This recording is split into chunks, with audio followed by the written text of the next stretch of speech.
Jim, Yes. say hi to Malcolm. Hey, Jim.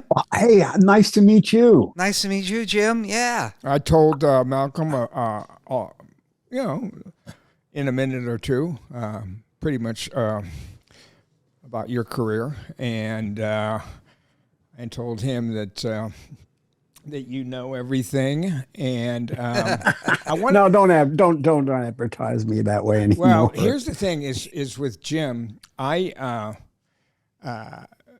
Jim knows writers, directors, movies, politics, history. So every time I don't know something, I call Jim. So I call him, I don't know, 6 times 12, a day. 12, 15 times a day. Yeah, exactly. One thing that I'd like to address before we get started is that I have a bruise here on my mouth that I tried to cover up with makeup. I'm not a makeup artist, so I'm not very good at it. Okay. And what happened was that, like, I was doing that thing with my dog. I've got a great Australian Shepherd.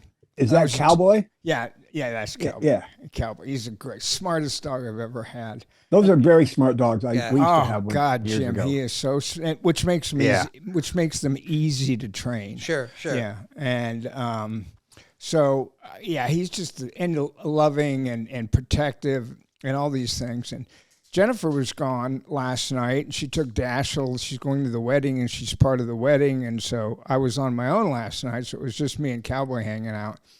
And I had some pasta, and I did that thing with the noodles.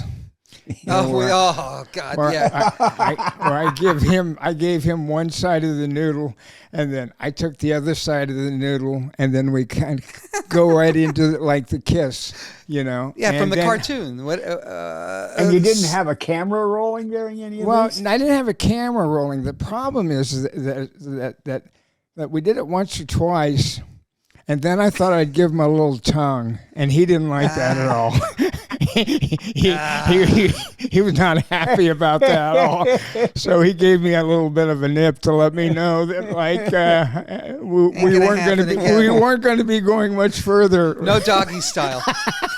No doggy style. No doggy. No doggy. No doggy style. How are you doing, Jim? I am well. Okay, Malcolm and I are just we really just want to get to this. Malcolm and I haven't seen each other for, I think it's 43 years. It's a long time. We bumped into each other once before. But you did take me to the. I just wanted to say this, but we can bring it up. Go ahead. Terminator. You're on. So, You're on. We're on. Okay. So, I didn't. All right. Well, you took me to the a private screening of Terminator. And I was like, I'm fucking sitting next to Michael Biehn. This is the guy who's like starring in Terminator. And I was like, and he brought me to a very private screening. So, well, when you say private, were there the 200 people there? There were a lot of people. It probably was a lot of agents there. It was probably a lot of industry people that. Well, here's what happened, Malcolm, is that when that movie before it came out, nobody knew who Jim Cameron was. Nobody knew who I was or Linda per se. I'd worked a lot, and but my agent put that together for Jim Cameron and for Gail Hurd, and they used to call that an industry screening. Sure. So you would just get together everybody that you could that was an agent, a casting director, producers, and just studio executives. Yeah. And then you would invite them all. And they had a big turnout.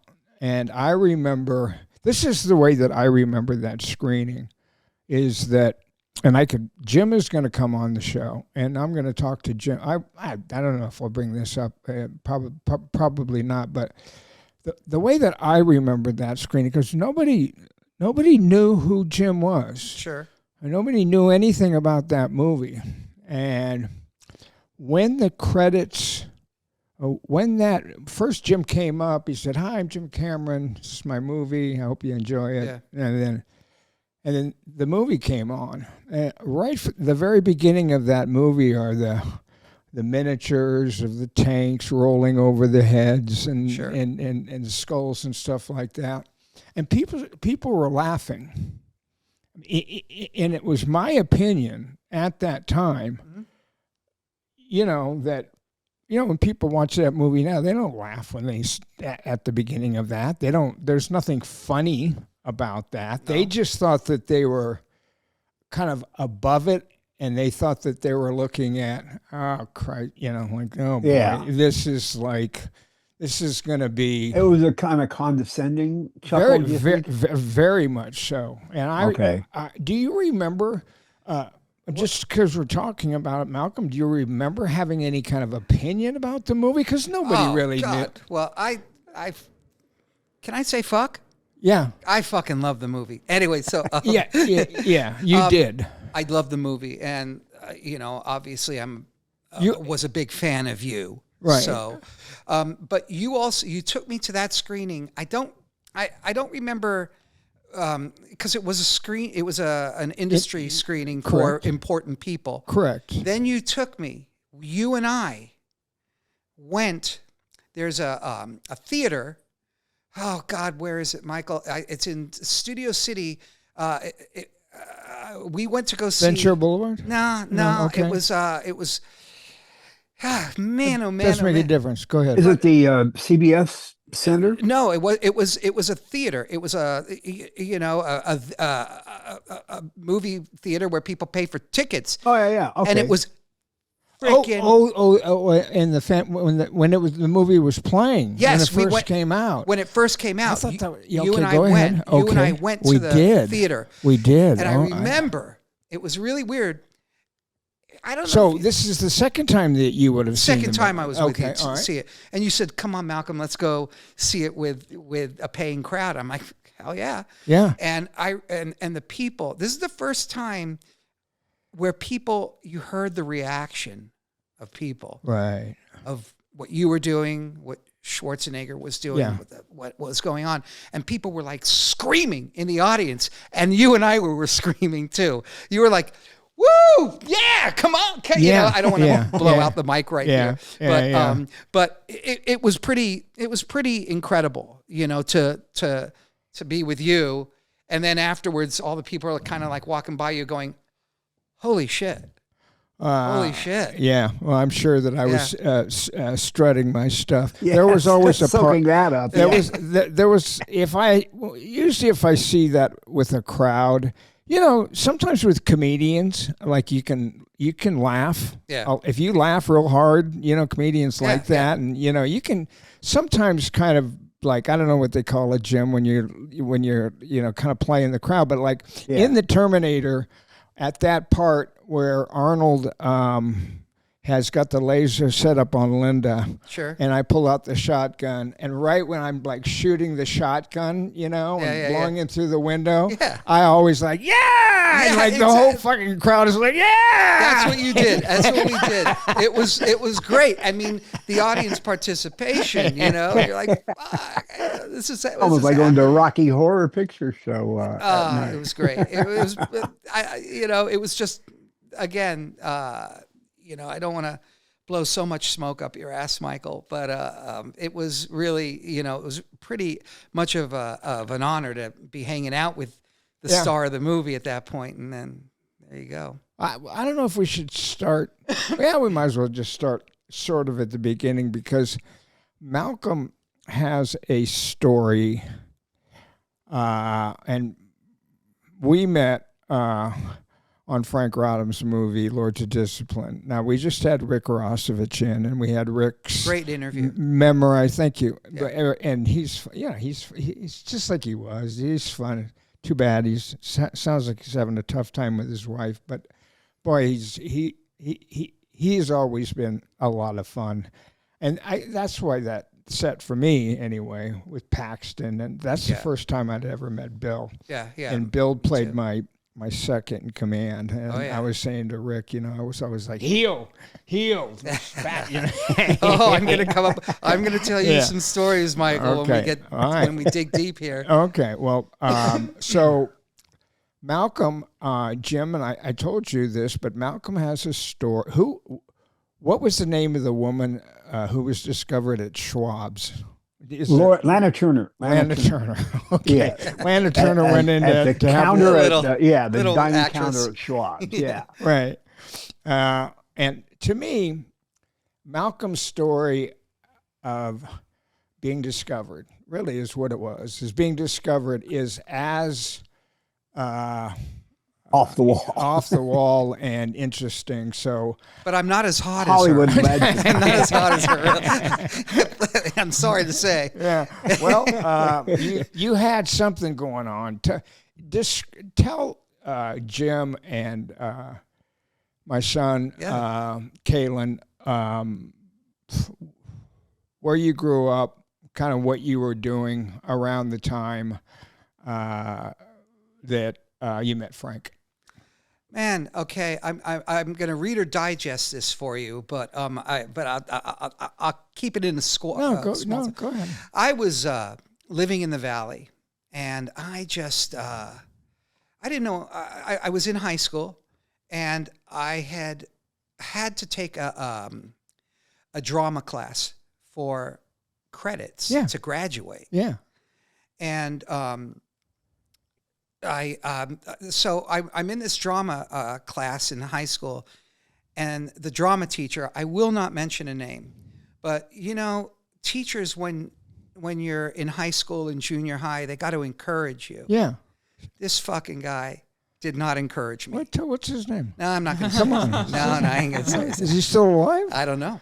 You're not gonna come on. No, I don't. I forgot his name. The guy just discouraged you. I mean, it was unbelievable. We're not gonna get any real salacious stuff out of this interview if he's not willing to talk about the acting coach who told him to go home. High school acting this coach. fucking guy. I'll give you this fucking guy. Okay, go ahead. Did not encourage me. Okay. And that was it. So I thought I'm never going to be an actor. It doesn't matter. Right. So I graduate high school, and I start working at a place called Miller's Outpost, which is kind of like a jeans clothing store. Clothing store. Yeah. I'm 19 years old, and I'm just going through fucking life, and as an 18-year-old. You have a mom and a dad. My mother and father. You have a nice family and phenomenal family. Wonderful. And phenomenal. You have and brothers a sister. One sister. And so a really nice upbringing. Incredible. Great. I don't have shit. Wonderful. I don't have Wonderful. shit. Thank you. So as I'm working at Miller's Outpost, and so I'll get to my dad owned a taxi company, a taxi business called it was a green and white independent taxis. Okay. I remember those. Yeah, and they kind of took out yellow cab, but my dad was a taxi driver, man. He was a taxi driver. Yeah. And there was very fond of taxi drivers. Yeah, man. And one day he was driving home, I guess, or driving in Hollywood. Yeah. And some guy waved him down. Right. The guy's car or the guy's whatever happened. Yeah. It broke down. It's on Sunset Boulevard. And my dad stops for the guy. Right. Stop for him. Right. And the guy says, thank you. And he gets in the car. You already know who it is. Well, go ahead. So he gets in the car and they start talking. And my father has an English accent. He was a Cockney. Okay. From England. Okay. So there's these two English guys talking to each other. And they're going along. They're talking about everything. And my dad said, "So, what are you doing here?" Yeah. And the guy says, "Well, yeah, I got to get to Paramount Studios, as quick as I can because I'm auditioning. I'm holding auditions." And my dad, God bless his heart, Michael, said, "Hey, my son's an actor. My son is an actor." I wasn't an actor. I was not an actor. And the guy said, "Oh, really? Can I see a picture of your son?" And my dad pulls his wallet out and gives him my graduation picture. We're talking about Franc Rodham now. Yeah. Okay. So I was gonna. Yeah. Of course. Go So ahead. it's Frank. It's the wonderful Franc Rodham. Right. And he looks at I guess he looks at my picture and he goes, God. I'm gonna try to do Franc Rodham's. I'm gonna try to do Franc Rodham. You know, he had the English accent and he kind of stuttered a little bit and like that. Yeah. Anyway, I try. It's kind of good. Yeah, it's kind of good. Yeah. And he was like that. Yeah, he goes, Michael, go beat the shit out of Malcolm. Go fuck Malcolm up before his fucking death scene. Well, we'll get to that anyway. Frank looks at my picture and he says to my dad, "I'd like to meet your son." And my dad said, "Okay." So it was before I went to work. I get a phone call and my dad said, "Malcolm, you got to go to Paramount Studios today." I said, "Why?" And he goes, "I met a guy in my cab and he's a director of a movie. And he would like to meet you." And I said, "Well, Dad, first off, where's Paramount Studios? I'd never." You're in the San Fernando Valley. I'm in right? the San Fernando Valley. Of course, yeah. I'd never driven past the Studio City. Let alone going over the 101 to over the hill. Over the hill. It's like, oh man, into the decadent. Yeah, where the fuck am I going? Yeah. You know. So I get to Paramount Studios. Okay. And I know I have to go to the famous Trailer 9 on Paramount Studios. Is that a famous trailer? It's famous for me. It's famous for me. Right. So I go to Trailer 9. I walk in. I go up the stairs, and I go in there, and the first person I see sitting, waiting to meet Franc Rodham is John Boy Walton. I see Richard Thomas. Richard Thomas, yeah. And he's sitting there, and I'm like, holy fuck. Right. That's the first, I've never met a celebrity or have seen a celebrity in my entire life. And I've been watching the Waltons for fucking years at this point. Like, it's John Boy Walton. Wow. I couldn't believe it. And I go up to the casting director, the assistant, and her name at the time was Jackie McNamara, who ended up being the wonderful Jackie Birch. Okay. And so she was assistant to Ellen Chenoweth. Yeah. So I say my name and I sit down and I'm just fucking looking at John Boy Walton, man. I can't believe it's John Boy. Worth the drive just to go over and see him in person. I was right? like, oh my God, So I'm sitting there and all of a sudden in walks a very good looking man, English accent. Yeah. And a guy named Herb Jaffe and Ellen Chenoweth. And they walk by me and then Frank stops. So now it's Franc Rodham. He looks at me and he goes, "Who are you?" Right. And I go, "My name is Malcolm." And he looks at Ellen and he looks at Herb. He goes, I found Poteet. Right? He said that at that moment? Yeah. Wow. I found Poteet. And he goes, "Come into my office." And I'm like, okay. But I'm still looking at John Boy Walton. Yeah. Because I'm like, okay, well, at that point, I don't think Frank cared. So I sit in Frank's office and he's just looking at me. Like, just you and Frank? No, it was Herb Jaffe. Jim, who is Herb Jaffe? He was one of the producers of the movie. He was a major producer. Yeah. Okay. Did he work at Paramount or? He and his partner, Gabe Katz, had a deal with Paramount. Okay. Go ahead. So, So they're sitting there and Frank is, the typical director. He's just looking at me. He's like looking at me up and down. I'm like, he goes, "Would you do me a favor?" And I said, "Yeah." And he goes, "I want you to read this." And it was my death scene monologue. Right. When I'm up on the ledge. Yeah, of course. And I read it. And he's like, he can't believe it. He goes, Malcolm, can you do a Southern accent? Sure, I can do a southern accent. Do a southern accent. I'll do anything you want me to do, boy. Malcolm, can you bend up? No. Anyway, I try to do a southern accent. Yeah. I try to do it. Yeah. And he, at that point, was like, I want to ask you a question. I said, what's that? He goes, you're perfect. And we've been looking for a long time for this role. Wow. He goes, I want to ask you, can I change your life? I'm like, what are you talking about? He goes, I'm going to change your life. And he goes, I said, well, I said, what do you mean? And he goes, would you like to do the role of Poteet in my movie? So you had just seen the sides at this point. I knew nothing. I knew nothing. Yeah.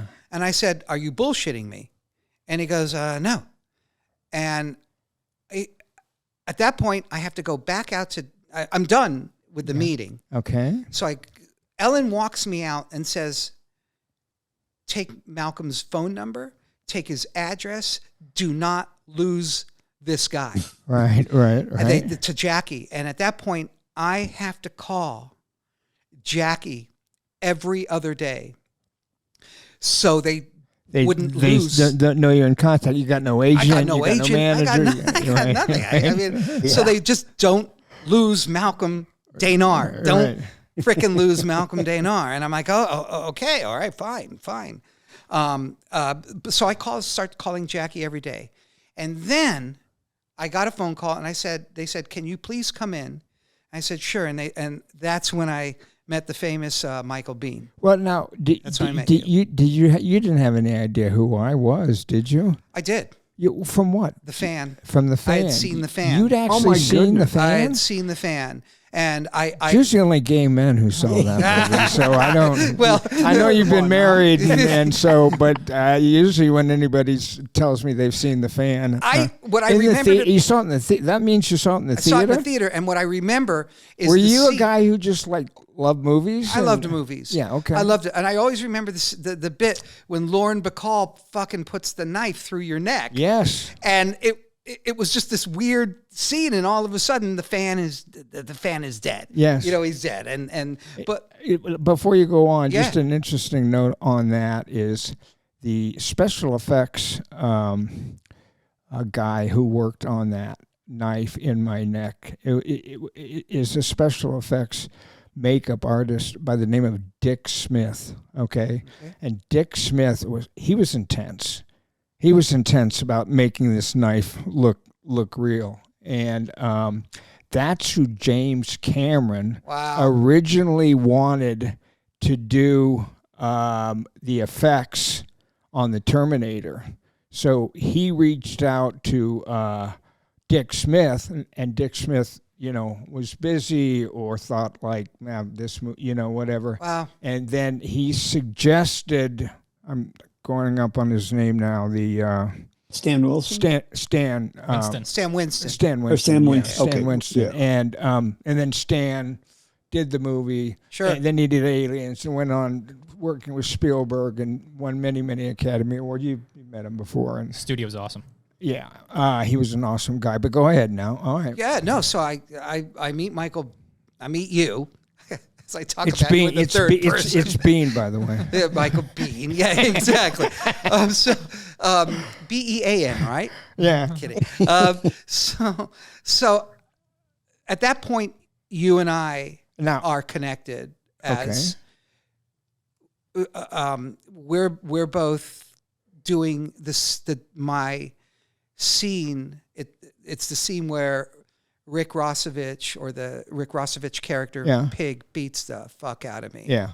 And then the role, or the character of Will. Yeah. David Keith played it. Yeah. Yeah. And,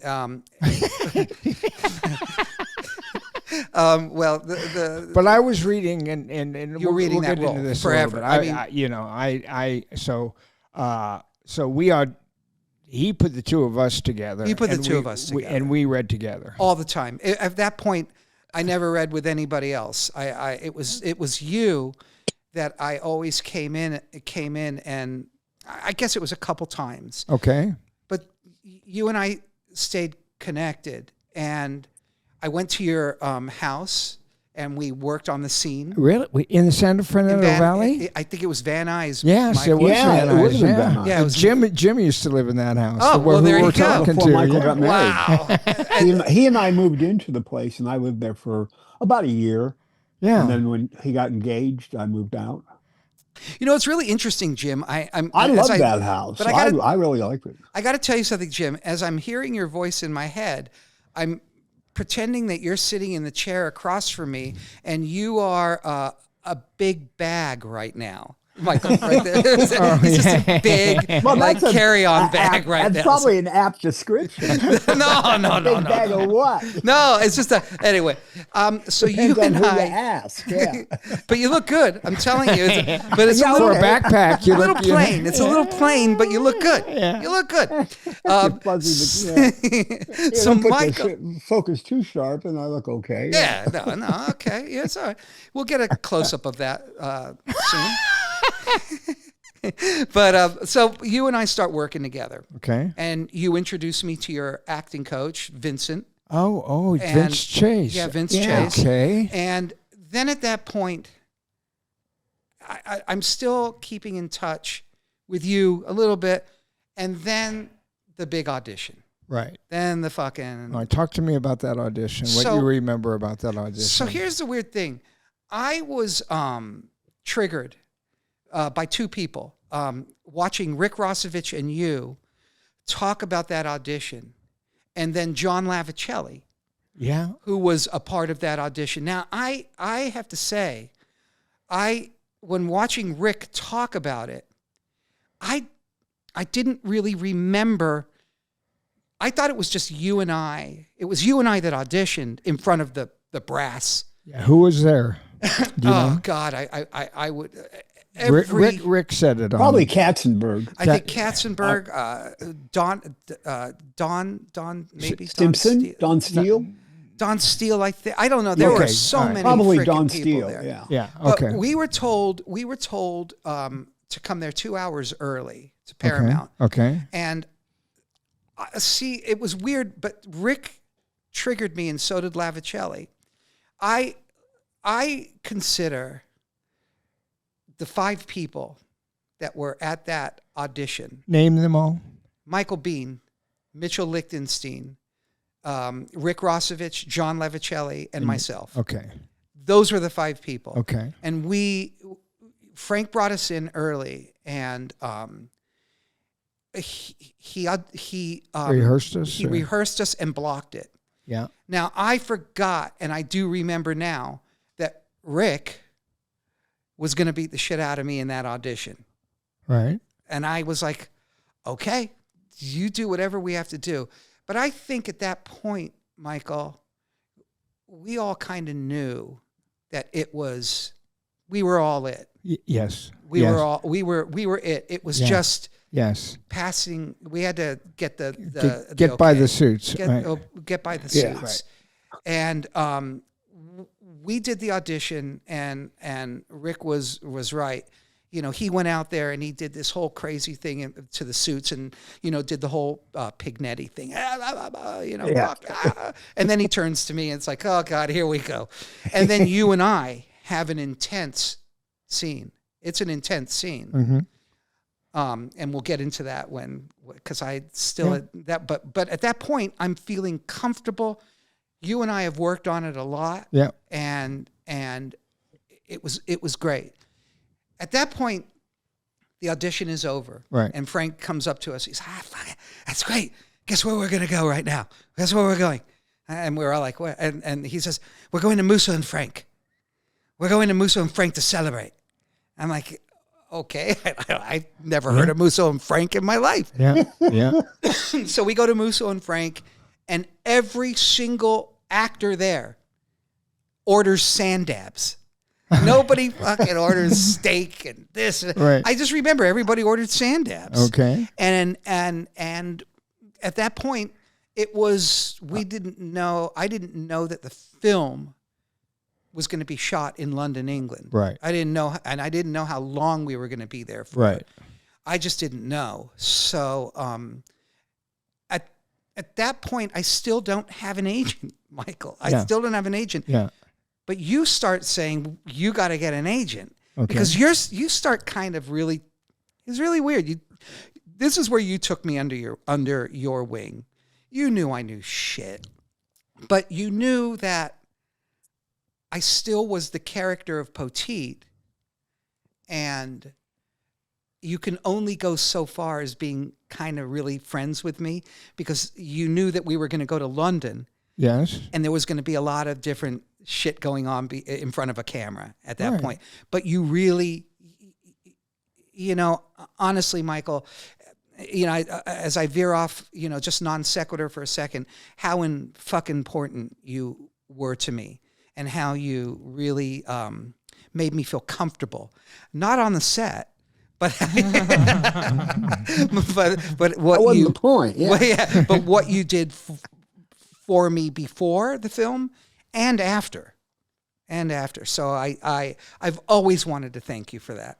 Well, always. You're welcome, Malcolm. And I'll tell you, we spoke about this a little bit when I asked you to come on the show, and in my entire career, I've always, liked people and liked actors and, liked running lines and liked rehearsing and everybody. I've always had a great time. But until I spoke to you, in the back of my mind, for 45 years, I've thought to myself, if there's anybody that I ever really probably was a little bit rough on. it was that kid Malcolm. I probably didn't need to, bat him around as much as you're like a little brother, so when you said that to me when I asked you to be on the show, I was kind of shocked because I look back at it as like me mistreating you and okay. We'll get to that. Okay. Yeah, we'll get to that. We'll get to that, Michael. Trust me, I'm not letting you off that easy, my friend. Okay. So anyway, let's jump cut a little bit. Yeah, so I just needed to let you know how fucking important you were to me. Okay. So we go to England at that point, and I did not know. I was like, I can't wait to play. So you went to England by yourself, just got on a flight. Got on a plane. First class, right? First class, oh yeah. So I thought, what's going on here? Yeah, right. And we get to England, and I hear that you're not playing Will. Oh, you hear it. Okay. I hear, and because I was looking forward to seeing you. Yeah. I mean, I'd already met Mitchell. I'd already met John Lavicelli. Yeah. I'd already met Rick. But everybody was there at that point. Bill Paxton, Greg Webb, Judge Reinhold. Yeah. All these guys were there, and it was like, oh. And then they say this guy named David Keith is doing the role of Will. And I'm like, I think that's the guy from Officer and a Gentleman. Yeah, it is. Yeah. So I get to the set, and everybody, you guys are already marching. You're already doing military drills. I think you were probably there a week or two before I got there. Okay. And I think it was all fucking planned by Frank anyway. So, right. He was going to throw me in the mix with you guys. Right. And, where did you stay in London? Do you remember? The Gloucester Hotel. Okay. The Gloucester. Okay. And, excuse me. And so all of a sudden I just remember going, that guy, David Keith. Yeah. He's from Officer and a Gentleman. And he's also from The Great Santini, which I fucking love that Was movie. he in The Great Santini? Yeah. Yeah. He played like the real hick type of guy. Okay. All right. I didn't remember that. Yeah. He was a bad guy. Yeah. And so one of the things I remember, and I thought it was Officer and a Gentleman, is he's talking about his girlfriend's breasts, and he calls them tatas or something like that. Bodacious. That is Officer. Bodacious tatas. Bodacious tatas, yeah. Yeah, You bodacious. get away with shit like that back in the fucking 70s, 80s. Well, I still get away with it. So all of a sudden we're there, and I'm thrown into hell. We're shooting at immediately at Twickenham, because I never shot at Twickenham that I remember. Maybe I did, but I thought it was. Oh no, all the interiors were Twickenham. Is that correct? All the interiors were okay. Twickenham. Oh yeah. Okay. So I'll go to the first. So did we start in Twickenham and then go to the college or Wellington College? Yeah. So we did all the scenes in Twickenham, and then we went to the college. Then we went to the college, and that's where all the crazy shit happened. But I remember saying to Frank, now I'd never been in front of a camera, right? But I knew from you that you look into a person's eyes when you're acting with them, and you just have that fucking contact. You know, you just have that contact, and I remember my scene was the scene where I get beaten up by Rick. Right.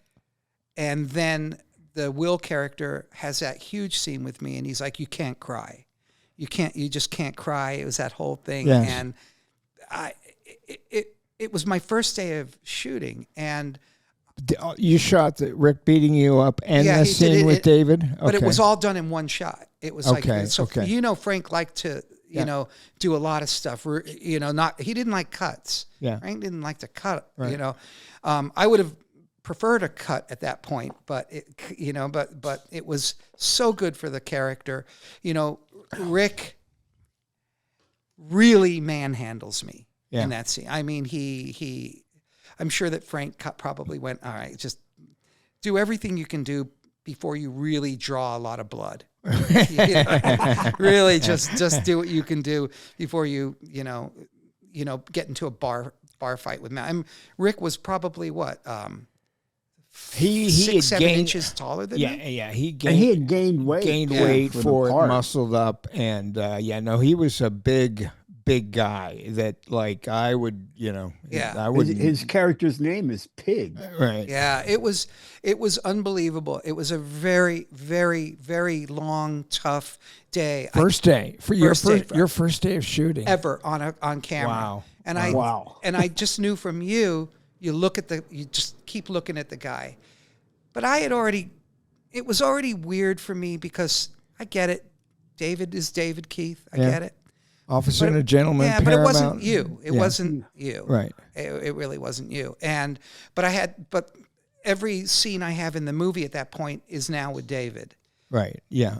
Other than getting hazed by you guys. Yes. So we do the scene. I had probably 3 takes in me because I'm being so battered by Rick, and then I have to do this huge scene with David. Yeah. And I remember at the end of the day, David was like, well, Malcolm, why don't you go up to my dressing room and take a bath? And I was like, all right, thank you. It was a rough day. But at that point, I was like, and Rick came up to me at one point and he grabs my head. And he grabs me and he whispers in my ear. He goes, you're going to be a fucking star after this. And he's like, but he's like, you're going to be a fucking star, right. And I was like, yeah, thank you. I saw stars above my head after right. you beat the shit out of me. But he did say that. It was very kind of him. And at that point, and I got to bring up a funny part here. I don't know if you remember this, but I had already started building up an ego because my ego kind of, fucked me up over the years, but I couldn't, they shaved our heads, if you remember, not you, but they shaved all the plebes. Yours was for sure. Right. Yeah. Shaved our heads, and there was like a little mohawk on top. I was like, I can't deal with this. I can't even. So the hair designer, the hair and makeup, he bought me a wig. He bought me a fucking wig, and that wig was, to my detriment, the worst thing I could have ever done. Because I made a fool of myself. Why didn't I just wear a baseball cap? Yeah. Why didn't I? Yeah. No, I couldn't deal with it. I had to wear a fucking stupid stupid looking Jim Morrison wig. Wow. And I'm wearing, so when I'm not on the set, because I know you guys were going to, I wore it everywhere off the set. Okay. I wore a fucking wig, man. I was like, I couldn't get over the fact that I was bald. Well, you didn't want to get mistaken for a skinhead at that time in London either. But it was still like you more said, a of baseball hat. Yeah, I should wear a baseball hat, Malcolm. Hey, you're 19. You're in London for the first time. You're doing a big movie. Somebody says, "Here's a wig." Yeah, it was weird. So was it like long hair? It looked like Jim Morrison. I'll show you a picture of it. I wish I would have brought it in. It really was a stupid looking wig. It was ridiculous. But I walked around London for 3.5 months or however long we were there, walking around with a wig on. And then when I would get to the set, and there was one day where I walked to the production office and I'm wearing the wig. And the worst person who could have ever been in there was Rick Rossovich. Yeah. He sees that fucking wig on me and he gets so angry. Right. He rips the wig off and it was like, he wants to just rip it apart, but he knew it was important to me. Right. And he didn't. And he just kind of put it back on my head and like, don't ever fucking wear this thing around me again. Yeah. He was so angry. Yeah. You know, it was very funny. But but the wig was really an embarrassing. But at the time, I'm 19 years old, and I was like, I've never had my head. Anyway, so now I have to deal with. Did you like David? I liked him for a while. Okay. And then I'm not going to say anything bad. I was directed by David in a movie too. Okay. Which was very tough. Okay. Well, let me just before you talk about David, and obviously we're not going to get much dirt out of you. This is, oh yeah, he's a great guy. Yeah, everybody's a great guy. Yeah. A high school teacher. Fuck him. I'll take David over that guy in a second. Here's the thing with David that I thought that I saw, was that it seemed like every weekend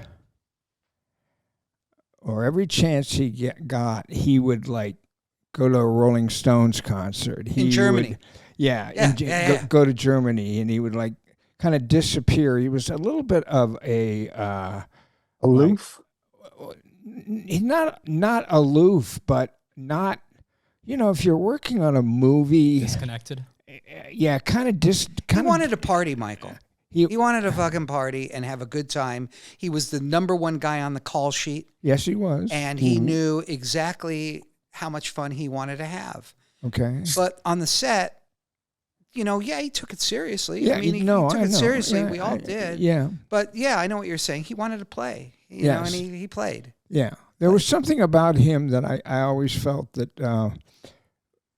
he didn't take it as seriously as I did, as you did, as Rick did, as Bill did. It was more like there's me going to the Stones concert, there's me going to football games, standing on the sidelines, there's me doing this, there's me doing that, and then there's this acting thing that I'm doing. And but I will say that he came to me at one point in that movie and said, you're good. You're going to do really, really good, which, I appreciated. And sure. I don't know if I said this while we were talking before. We have the mics in front of us, but, the fact that I did not get to play that role, because, like you said, we were all there. We were all fucking all part. It was like us. We were the guys. It was the five of us. It was the five of us. It was the five of us, yeah. And Frank, and it was what it was. And I don't remember exactly finding out that I wasn't going to get to play the role, but I think about the same time that my agents at the time had said to me, like, well, they're going to go with David Keith. He's a bigger star. He's in this other Paramount movie. Yeah, that's Richard why it Gere. was, because he had been in Officer and a Gentleman. Sure. Yeah, shut up, you fucking And the suit. Well, the suit's like I don't need any input from you on Jim. this one, Jim. He's getting his Lord's Discipline character back right now. Watch out. No, I Jim. was there. I saw it happen. Yeah. I think about the same time that they told me that I wasn't going to play the lead character in the movie, which, like I just thought at that point I had, which has happened, all our careers, it's things happen. But about the same time, and I mentioned this when Rick was on, they said, well, there's another character in the movie. Yeah. Who is kind of like the head of the 10, the young, bad guy in it. And I'm like, oh, yeah. I kind of reread the script, and, it was definitely not the lead role anymore, but it was something I thought I could, do something with. And I said yes. And then I got a call saying Frank wanted me to come down to his office to read for him for that role.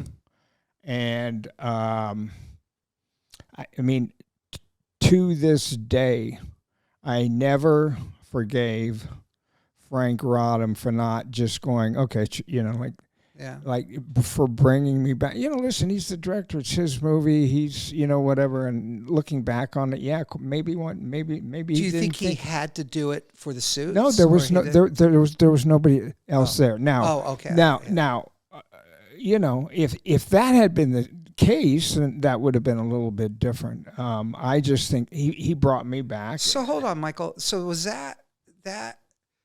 So you, after we did the big audition, Yes. you had to go back again? Yes. Oh. Yes. Oh. Yes. Yeah. Yeah. Okay. Yes. I had to go back and read for Frank. Wow, okay. I don't remember Jaffe being there. I don't remember any cast. Yeah. I just had to read for him, and I got the role. But when I watched that movie, Sure. and I watched it again because of Rick, having Rick on, and of course saw all of your stuff, and now we're talking. I'm fucking good in that movie, man. I am, and it's because I'm so pissed. I'm just holding in this anger that I had that I'm not playing fucking David Keith's role, and that Frank had me come back and read for him, and I felt like, you motherfuckers, you're all motherfuckers, I when I watched the movie, I didn't have that much to do in it, but what I did do, I was almost like in a different movie. Michael, when you say to David Keith, you forgot to say thank you. Yeah, I know. There was some pretty good anger coming out there. Yeah. So anyway, go. Yeah, and I was going to say, so let's get to me working with you on that movie and Bill Paxton, and God bless Bill Paxton, man.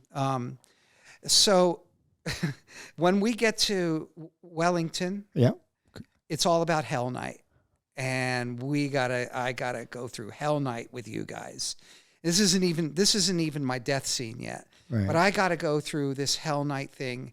And Bill Paxton comes up to me, it is my favorite part in the film. Yeah, so he says to me, I want to do this improv scene, but this is the lines that we got to do. And I said, well, it's not scripted. And he goes, let me just pass it by Frank. Right. Let me pass it by Frank. I'm like, okay, let's just do it. Let's do it and see if Frank. So we had about a half hour, 45 minutes to go to a different part of the college. And Bill says this, he goes, this is what we're going to do, Malcolm. And he goes, I'm going to give you a quarter and you got to fucking swallow this thing, but don't swallow it. Put it to the side of your mouth. Cause it looks like I swallow that fucking quarter. I mean, it really does. And we did it over and over. We did it. I thought it was like, okay, a one-off. It's like, it's never going to be in the movie. Right. But we do this scene, and the funny thing is you come in and tag the scene. Come on, we got to go to the shower scene now. Right. But Bill does this scene. He goes, it's like, open your mouth and stick out your tongue. I'm like, and he puts his quarter and he goes, now swallow it. And I swallow it, and he goes, now you're going to be my little piggy bank, and Right. then you come in, Right. and you go, come on, we're going to miss the sweat party. Right. Right. And then we do that scene in the shower. But the scene with Bill, it's my favorite scene, and it wasn't even scripted. So Right. I thank Bill for letting me do that with Yeah. him. It was really, really amazing. And we do that sweat scene. But then, here we go, Michael. Okay. Michael's even getting it. So it was my death scene. And I don't know who told you and Bill and Greg Webb to go. Frank obviously did, yeah. I'm not going to say any names. I just don't know who did it. But God, you are really politically fucking correct here, man. You think we just did that on our own? So I don't know who said, but you guys took me out into a field. Okay. It was just you, Bill, and Webb. At one point, Greg just stepped away. And you and Bill hazed me for about an hour. Did we put our hands on you? You guys did a lot of shit. I mean, fucking, because you were holding swords. You guys had these the garter that you guys wear.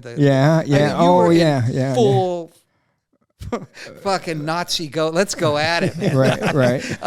And you and Bill and just go at it. Right. And I'll tag it with something funny at the end, but and it was obviously whatever it was supposed to do for my death scene, it did. It was incredible. Terrified you. I went into, I would honestly say some type of mental fucking breakdown. Right. I remember something happened to me where it was like they had to do my makeup, and then I had to get out on a 3-story ledge. Yeah. And I was like, I couldn't do anything. And that's when production kind of stopped and said, this little Malcolm needs some help because he's not able to do this. And I thought to myself, because the makeup artists and the people, everybody's around me. There's a doctor there. There's everything. I didn't know what was going on. I had been so brutally hazed by you and Paxton. Right. But it couldn't have been, it was the greatest thing ever for my character. Right. It was the greatest thing. Because, I went up on that ledge, and that ledge scene took 3 days to shoot. It took 3 days to shoot. But I remember as I was done being hazed in this field, this extra, and I'm walking with you. I think you actually had to help me back to the place, back to where we were going. And I'm walking back through this field, and you and Paxton are keeping me up. You're keeping me up. And this girl comes up to me and she goes, God, you're so good. You're so good. Can I have your autograph? Oh, Michael. Goodness. One of the people working on the set? I don't know what it was, but this girl comes, and you look at me and you're like, you're a fucking movie star, Malcolm. And I'm like, I don't even know. I don't know what's going on. I don't even know what happened. But this girl comes up. I think it was all scripted by you guys. I think it was all scripted. But I went back. But that whole scene with me on the ledge, and it all worked. It all worked. But that was an incredible day. That was an incredible couple days. But I think at that point you were like, you guys went, we got to leave Malcolm alone. Yeah, right. You're right. This is it. We can't do it. But no, No, it happens again. But no. So we're through the movie. So like the second day that you're shooting. No. We're through the death scene. Okay. And I'm pretty much through a lot of filming. Right. But no. No. Frank says, we got to get Malcolm. And at this point, my hair's growing back a little, but I'm still in London. Frank adds a scene in the movie. It's my introduction, which wasn't in the script. Right. It was of you and Bill hazing me on camera this time. Okay.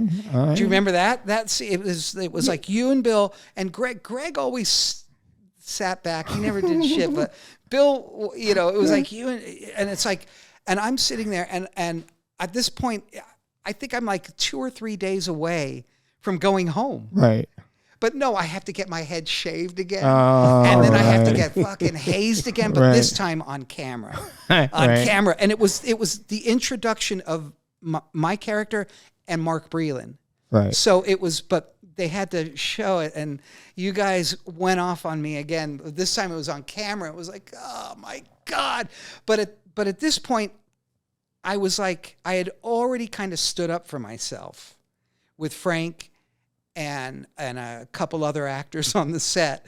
And I was like, just let me get through this day. Let me just get through this day. Wow. And, but look, it's the Lord's Discipline. That's what the movie is about. Yeah. It's what the movie is about. And that's what my character had to go through. And it was like, fine. Because you look at the finished product and we all look pretty goddamn good in that film. Yeah. Well, I watched it again just last night. Did you watch it, Jim? Yeah, I did. Yeah, and I hadn't seen it since it came out. Oh my God! And I was working at Paramount when that script was being developed, so I have some input into the shaping of that movie. Whoa! And I thought it held up pretty well. I liked it more than I thought I would. Because I didn't have great memories of it. It wasn't the movie that I thought we were going to make, Wow. But I thought it held up really well. That you're talking about your death scene, and that's very affecting, and it's kind of foreshadowed by the earlier time when you're on the ledge and David Keith pulls you off of it. I got a real kick out of Bill Paxton's credit in the movie. He's credited as Wild Bill Paxton. Yeah. Well, Jim, I got to ask you a question then. Sure. So I think that Frank, I speak to Frank a lot, and I love Frank. Frank was a client of ours when I worked at ICM. I worked with Frank almost right after Quadrophenia, and he signed with ICM, and we had him attached to a couple of projects that never got made. Wow. But I, was dealing with Frank on a agent, client basis. And then when I went over to Paramount, he came over to direct Lords of Discipline. Well, Jim, is this true? Because it would have been a whole different movie, Michael. Was it? I think that Denzel was going to do the Mark Breland role. I think that's true for a while, yeah. And then I heard through Frank that they went to Marlon Brando to play G.D. Spradlin. I don't know, Jim. Now you can really go back go back on history. They went to Marlon Brando to play the G.D. Spradlin role, and Gene Hackman to play the Robert Prosky role. Is that true? Yeah, all those feelers were made. All those approaches were made. Can you imagine that? They did go to bigger names than, and to not to speak ill of Robert Prosky or Spradlin, but they did go for bigger marquee names to start with. And that's something that, I've lived with that for, I'm up for a movie and, they're out to De Niro and they're out to, this person and that person. They're, they're out to Sigourney Weaver and and then by the time they cast it, it's none of them. Everybody sets their sights high. But Prosky had a son. Yeah. And his son wanted to be an actor. John Prosky. And another, and I don't know what really happened with him and his career, but he wanted to be an actor. And also, Sean Connery's son was on Jason Connery. And I think Jason has got a few credits too. So it was very nice guy. I used to run into him a lot in around town. Were you there? You probably wouldn't have been there because you weren't in the upper class. You weren't there when we shot the dancing stuff, right? Well, I have a funny story about that. Tell me. I wasn't. I had to. I don't know why I was on the set that day. That was at Wellington, wasn't it? Or was? I don't know where. Okay. It might have been. It might have been in the gym. Yeah. It might have been in the gym. Yeah. But I remember we had already gone through 2 months of shooting at that point, and I was kind of a pro at that point. So I had to be on the set doing something, probably getting my per diem or whatever it was. And I go on the set, and Frank just unleashes on me. Get the fuck off my set, Poteet, blah, blah. And he keeps calling me Poteet. Everybody called me. And at that point, I had a little breaking point. I was like, fuck you. My name is Malcolm, and I want to be called Malcolm from now on. And he fucking called me Malcolm from now. Like, I started to evolve a little bit. Good, you know? It was really weird. And I speak to Frank about that, and he goes, yeah, you just wanted to stand up for yourself. Yeah. No, I there were a lot of pretty women at that. Yes, there were. Yes, there were. Yes, I was dancing with one of them. I'm sure you were. I'm sure you were. Well, I didn't see you in the dancing sequence, Michael. I don't think they ever had a close-up of you. Well, the way that I remembered it, and this is really kind of what broke up my first marriage, was the girl that I was dancing with. Oh, wow. But I always remembered it as being slow dancing, that we were slow dancing. Yeah. And in the movie, it looks more like, they're doing the twist. Doing the twist and and stuff twist, like that. yeah. So there might have been parts where we were doing one thing or the other. I'm sure there were, yeah. But, I have a whole story about how my first marriage broke up because of the girl that I danced with. Not then, not that day, but how many years later, Jim? When I was doing Aliens, I ran into her again, and she was like, "I was the girl that you danced." And then was there a liaison after that? Yeah, one thing led to another. Yeah, one thing led to another, and that led to the end of my first marriage. Oh. Yeah. Oh. All right. All Would right. you like So to talk about that, Michael? wait, what you said something to me on the phone when I asked you to come on about a 3-picture deal? Yeah. What? And when did you get an agent? I mean, when did you have an agent when you left? Doing discipline. So, Jim, do you remember? So, what it was? Once we all knew we were going to get the roles, I had signed a 3-picture deal with Paramount, and it was the first. I don't care about the money now. I can tell it was $25,000 to do Lords of Discipline. Okay. The second movie for Paramount, if you did a second movie, would have been $50,000. Okay. And the second one would have been $100,000. Third one. Excuse me. Yeah. Third one would have been $100,000. And I was like, God damn. So the lucky thing for me was I got to do my second one right when I got back from the Lords of Discipline. And that was Flashdance. Were you cast in it that quickly? So I had to go back to Trailer 9. Why I call it the famous Trailer 9. Right. For me. Right. Yeah, I think the only place that's famous is in your head, but I've been around Paramount a lot, and I never remember the famous Trailer 9. I think the only person who thinks I'm famous is me anyway, too. That's okay. So I go back to Trailer 9. Right. And now, how long is this after Lords? My hair was still growing really? back. So okay. I had to go back to months. Couple months. Yeah. So I had to go back and talk to Ellen Chenoweth and Jackie. These are casting people. The casting people, because they said, you got to get an agent. And I still didn't have an agent. Okay. And they were going to try to help me get an agent. Okay.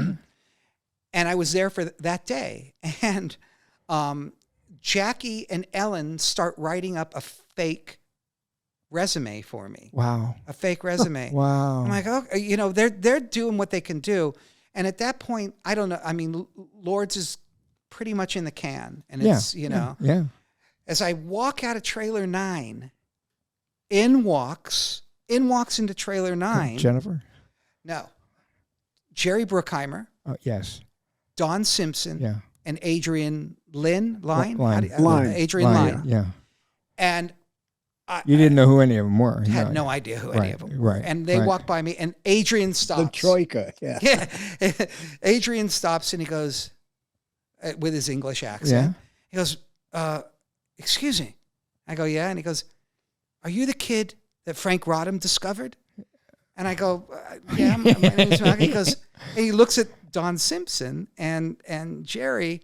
He goes, he'd be perfect for Cecil in the movie, in Flashdance. Right there, right in front of you. Right there.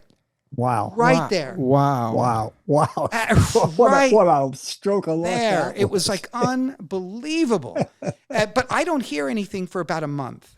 I don't hear anything. And at that point, I finally get an agent. And her name is Tracy Jacobs. Okay. And Jim, I'm sure you know Tracy. Yes. Okay. Jim didn't say anything after that. Well, he's as tight-mouthed as you. I mean, if there's something there, after that one. dude, the way that we get hits and the way that your numbers are going to go up if you throw out a little dirt on everybody, you know. I mean, what are we talking about? Okay, I'll get to something. So Michael, you're kind of prodding me here, man. Hazing you again. He's baiting me. Are you going to haze me? So all of a sudden I get Flashdance, and then I get Tracy Jacobs as an agent. And you know, Jim, what do you think of Tracy Jacobs? I didn't know her. She came into ICM after I was there, but she's a top executive at UTA these days. She's, you know, top of the business. Yeah. You better not say anything. No, I never heard anything bad. She was a great agent for me. She was a great agent because she got me quite a few movies after that. Right. You know, but here I am, you know, a month later, I get a call. What agency was she with when you signed with her? It was called Contemporary Artists. Okay, sure. A guy named Ronnie Leaf. Yes. And Tom Corman. Tom Corman, for sure. Contemporary Corman, they call it. Yes, Contemporary Corman. Yeah. And so here's the great thing. Here I am on a movie for 3.5 months with you guys. Just all guys, testosterone and whatever.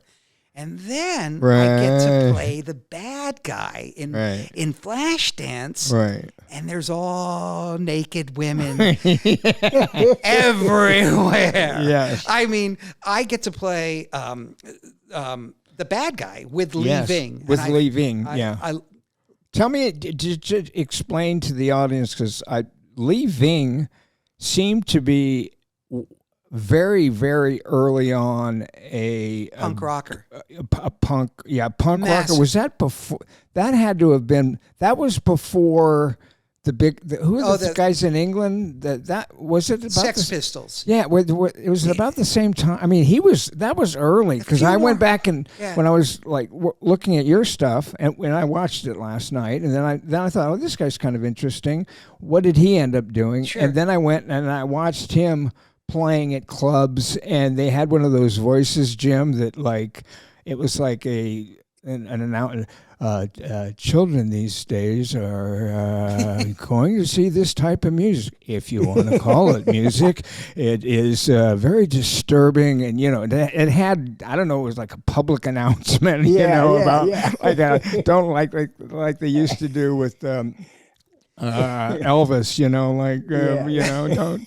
But every generation has their Elvis and their whatever. But he was an interesting guy. So did you like him? Yeah, you guys got along really well. The only person because you spent most of your time with him in that movie. The whole time, yeah. And okay, I'll give you this one. The only person I really didn't get along well was with Jennifer. Really? Because so then at that point now, I'm like, okay, they put these boots on me that are this. Yes. I look like I'm 6'5". Yeah, you went from playing a pussy to playing a fucking badass. Just a badass, you know. Right? And being around just naked women. It was unbelievable. You guys couldn't. It was like Hollywood. Hello, Hollywood, man. It was It's a like, Don Simpson movie. What do you oh, expect? my God. It was just unbelievable. Unbelievable. But the person who was supposed to play the Lee Ving role, and he couldn't do it, was Bob Geldof. Oh, really? Wow. Yeah. So Geldof was supposed to do it.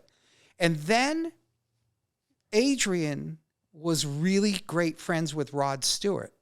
Okay. And then they went, okay, let's try to get Rod Stewart. And I guess Rod Stewart couldn't do it. They just wanted some kind of like,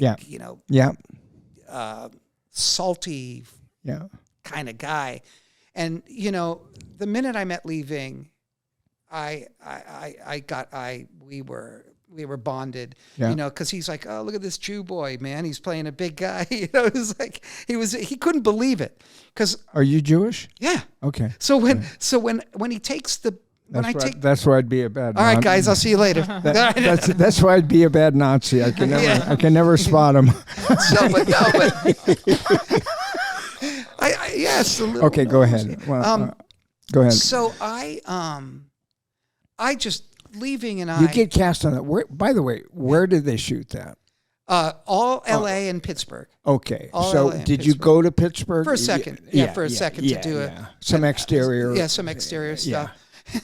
And then, but all the interior stuff. I mean, all LA. It was all LA. It was all strip joints. It was all right. It was naked women. Naked. Women. Well, they were pretty close to being naked, just throughout the entire movie. So I mean, even when she's doing Flashdance, even when she's flash dancing and she's doing the good kind of dancing, she didn't have much on. Sure, and she's very, very. Here, go. Let me tell you. Yeah. I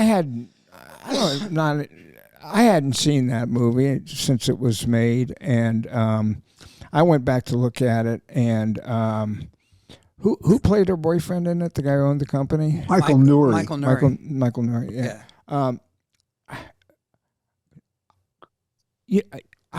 I thought she was really good in the movie. Yeah. I thought like.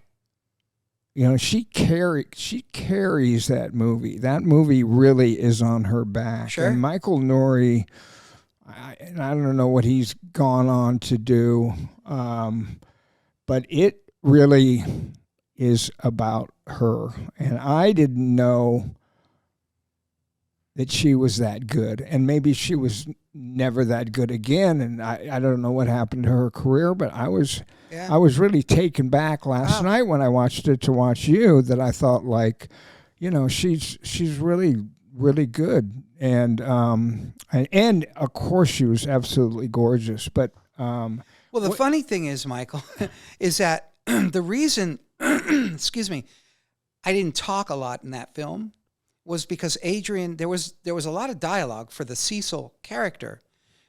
But as you listen to me now, I still have the same voice. Yes. And if you were to see a guy who looked as menacing as me in that film, talk with a high voice, it would have been ridiculous. Yes. It would have been ridiculous. So all I had to deal with was facial expressions and, trying to look tough. Yes. And because, I mean, they put me in boots like this big. I mean, it's like, I look like I'm a lot taller than Lee Ving. And then when I beat up Kyle Hefner. Yes. And that night was, I'll give you why the Jennifer thing kind of is interesting to me. So when I accidentally hit him, almost knocked Kyle out in that scene. Okay. The stunt guy's like, the camera can be behind you, Malcolm, and if Kyle moves with the punch, it's going to look like you punched him. Right. But we're getting closer, and we're getting closer, and we're getting into it, and I get him right here. Right here, and he goes down. And Jennifer says to me, and I'm horrified at what I've just done. Right. On camera, And Jennifer goes, I can't believe you just hit him. I can't believe it. That's so unprofessional. I'm like, I didn't mean to. I didn't mean to. And from that point on, it was a little interesting with her. Yeah. But that was it. We didn't say much to each other because all my scenes, she was in a lot of them. Yeah. But Leaving is the one who. Were Jerry and Don, were they both on? So Jim described to me last night, and Jim, you said to me last night, this was the very first movie. Is that correct? That the two of their partnership as producers. Don had been an executive with Paramount up until then, and then he got eased out and given a golden parachute of a production deal with Jerry as his partner. And this was a project that Paramount had been developing that nobody really had any great faith in.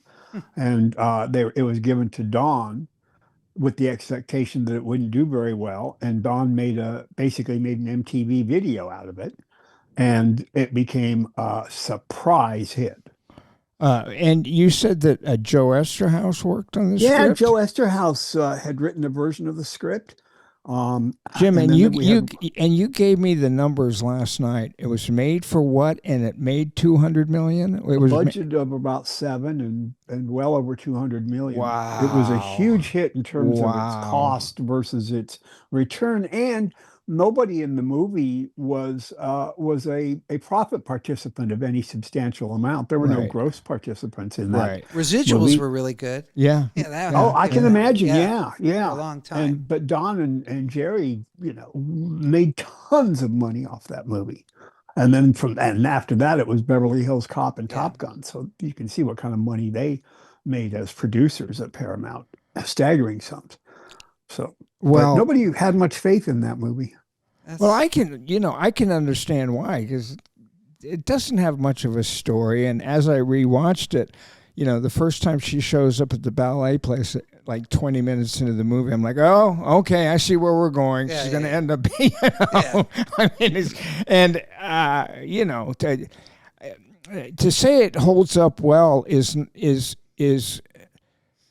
usually you look at movies and some movies hold up and some movies don't hold up, but this one is Jim, it's almost like its own creation. You can't really go, it doesn't really hold up very well. Well, it holds up pretty well for what it was trying to be, and was music. What were the two songs? I'm a Maniac. Maniac and What a Feeling. You can hear those in commercials today. Yeah, those songs are still part of the popular culture. Right, and who scored it? Was it? Moroder. Yeah, Giorgio Moroder. And what else? Didn't he do Moroder do The Exorcist, or did I don't remember. Midnight Run? Midnight Express. Midnight Express. He did Midnight Express. Yeah. Oh, wow. Yeah. Oh, and that's a very, very memorable theme. Yes. Musical theme. Yeah. Yeah.